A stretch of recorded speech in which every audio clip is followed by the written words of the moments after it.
We are joined today by Richmonder David Baldacci, best-selling author. His new book is out this week. It's called A Calamity of Souls. And David, you said, first of all, welcome.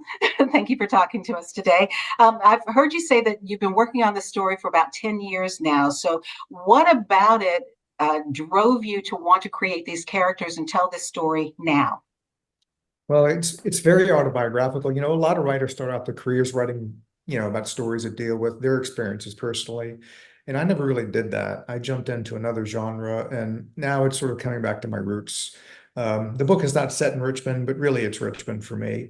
And even though Jack Lee, who was the lawyer in the novel, grew up decades before I did, the 1960s is where I experienced in Richmond growing up as a child. And so that's sort of the venue that you're going to see in the novel. And I thought it was important. I started writing this book a long time ago, and then I set it aside because I didn't know if it was relevant anymore. And I picked it back up again, and I read some of the sections that I had written, and I decided, if I didn't tell you it was 1968, you might assume it was a contemporary novel. So I thought, well, it's probably still relevant then. And I just felt it was important for me to go and finish it. So I spent the last 2 years working with other books, in and out, and I laid everything on the table. I left nothing on the field with this book. I put everything I had into it, my heart and soul, and all my skills as a storyteller and as a writer, because it was an important subject to me. It was sort of, a telling of my childhood, growing up in Richmond, the things that I experienced. And I think that history has a lot of lessons for us going forward. I picked 1968 because it was a presidential election year. A lot of people thought 1968 was going to be the last year of this country's history. They thought this is it for America. Vietnam was raging. Dr. King had been murdered. Bobby Kennedy had been murdered. There were riots all over the country. We had George Wallace running as a white supremacist who was filling up, stadiums and venues across the country. Ended up getting 10 million votes in the 1968 election, which is a lot, particularly for 1968. And I just thought that, we're in a presidential election year now. Lots of people saying this is it, no more America, we're going to break up, it's all over for us. And I just thought that this book is a nice history lesson for people to look at this country and understand how much we had been through and that we're still standing at the end of the day. So, what is the gist of the story? You're a lawyer by trade before you became a best-selling author. So, Yes. this is about a particular trial and a legal case. It is. So Jerome Washington is a handyman. He works for two very wealthy white people. They are found murdered in their home, and Jerome is in the room. So he's arrested, and it's assumed that he's guilty. He has a lawyer, Jack Lee, that very reluctantly comes to represent him. Jack has grown up there.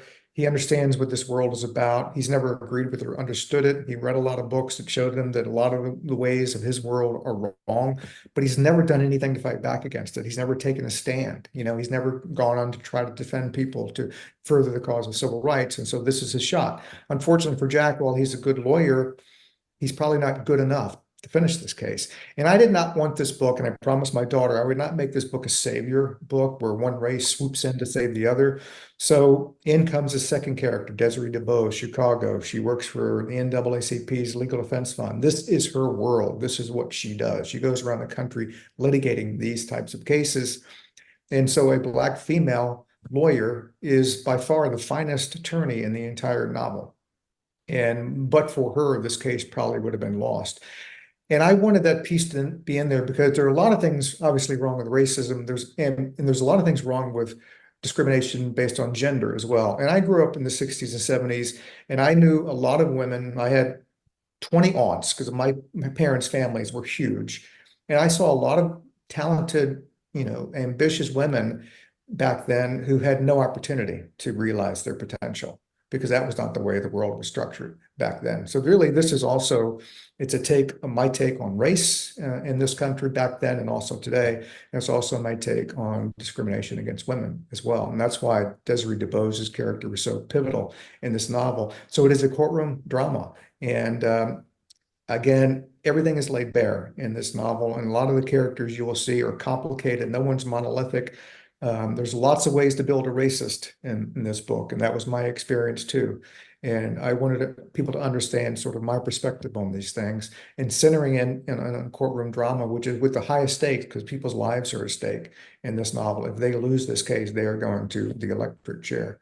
And I just wanted the people to sort of feel for, what my vision was about, the way the world was back then and writing about something that I feel very strongly about. How do you feel now that the novel is being published after you've worked on it for so long?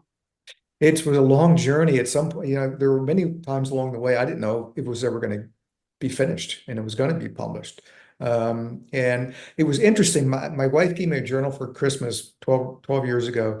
And I started writing this novel on Christmas Day 12 years ago. And I opened the novel, opened the book, and I wrote at the top, A Calamity of Souls. That was the title all the way back then. And right before, about a year ago, when we were really getting into the nitty gritty of publishing the book and, getting it ready, my publisher's like, Calamity of Souls, the focus groups you've shown really don't really get that novel. So maybe we could try something else. Why don't we call it, oh, wait for it, The Trial?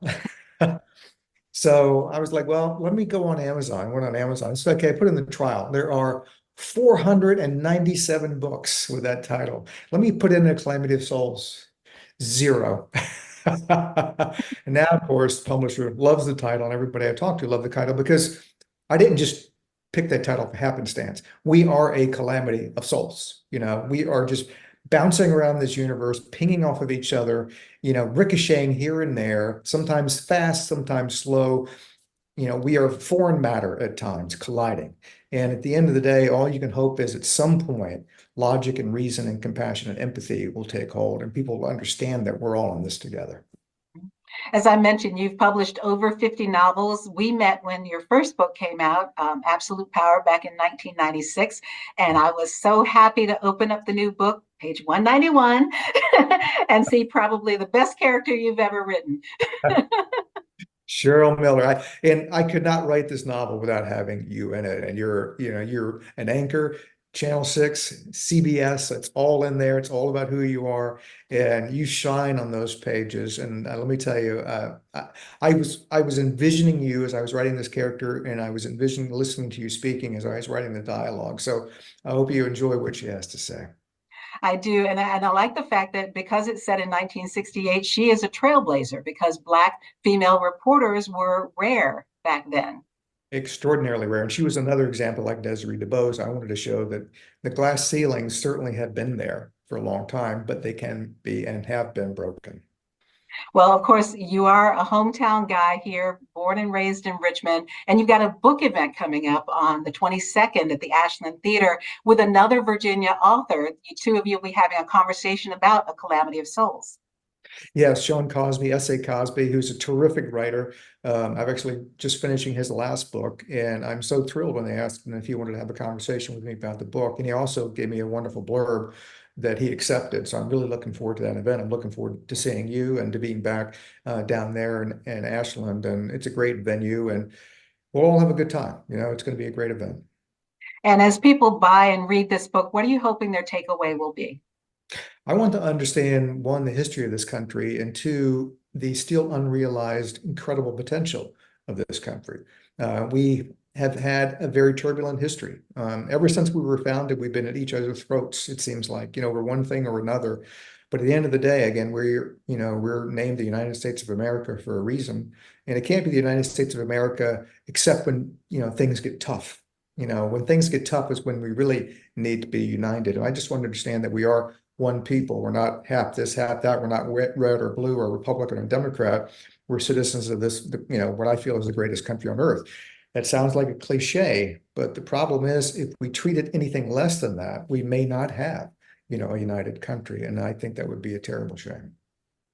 You're one of the busiest authors I know of, and you're also, I know you were working on some projects for television before the strikes happened. Where do those stand? They are rolling. I mean, I sold the Memory Man series to Amazon Studios. I sold the Atlee Pine series to Amazon. I've sold the 620 Man series to Netflix, and I'm just now finishing selling the Camel Club to NBC Universal. I've got The Winner that another production company is about to buy for a feature film, and I've got another book that I wrote called True Blue that is hopefully being set up at a production company that I greatly admire, and I hope that that goes through. And I've just heard that, Calamity of Souls is just going out to LA right now, and there are a lot of incredible actors that are interested in these roles, for both Jack Lee and Desiree DuBose. So I don't know, when it rains, it pours. And I guess they need a lot of content, and damn, I've got a lot of content. Good for you. And I can't wait to see who plays me. I know, exactly right. A very important casting decision. So important. It's so wonderful to see you being so successful. I know that you wanted to do so many things with writing and screenwriting and things like that. And it looks like you've got a lot of dreams coming true.